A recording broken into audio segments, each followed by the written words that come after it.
বাবার জন্ম এই জিরাবন এলাকায়, সুতরাং আপনারা গর্বিত। আমরা সাভারবাসী, ঢাকা 19-এর সর্বস্তরের জনগণ গর্বিত।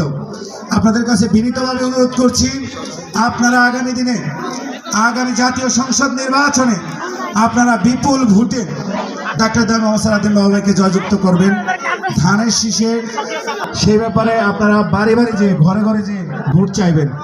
আপনারা শুধু ভোট দিলে হবে না, আপনার পাশের বাসার লোকটিও যাতে ভোট দেন সেই ব্যাপারে তাকে আপনার অবগত করতে হবে, ভোট চাইতে হবে।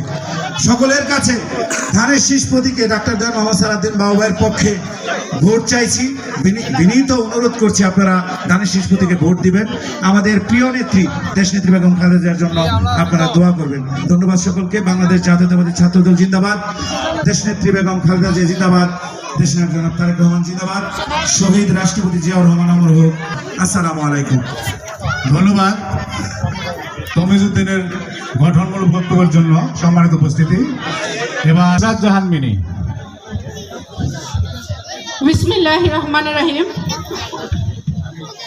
ইয়ারপুর ইউনিয়নের 8 নং ওয়ার্ড বিএনপি কর্তৃক আয়োজিত আজকের দেশনেত্রী বেগম খালেদা জিয়ার আশু রোগ মুক্তি কামনার দোয়া মাহফিলের সম্মানিত সভাপতি হাজী আব্দুল হাশেম ভাই, উপস্থিত আছেন সাভার উপজেলার গর্ব, জিরাবরের গর্ব, পরপরের 2 বার সাবেক সংসদ সদস্য এবং ঢাকা জেলার সম্মানিত সাবেক সফল সভাপতি ডাক্তার দেওয়ান মোহাম্মদ সালাউদ্দিন বাবু ভাই, উপস্থিত আছেন বিশেষ অতিথিবৃন্দ, উপস্থিত আছেন সকল মুরব্বিয়ান।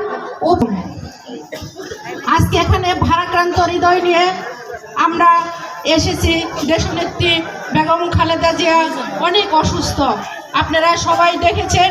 দেশবাসী সকল অঙ্গ সংগঠন, শুধু বিএনপির মানুষ দোয়া করেনি, সকল অঙ্গ সংগঠন যারাই সংগঠন করে, যারাই ছিলেন উলামা ইকরাম, বাকেরের নেতৃত্বে একটি মিছিলে আসছে।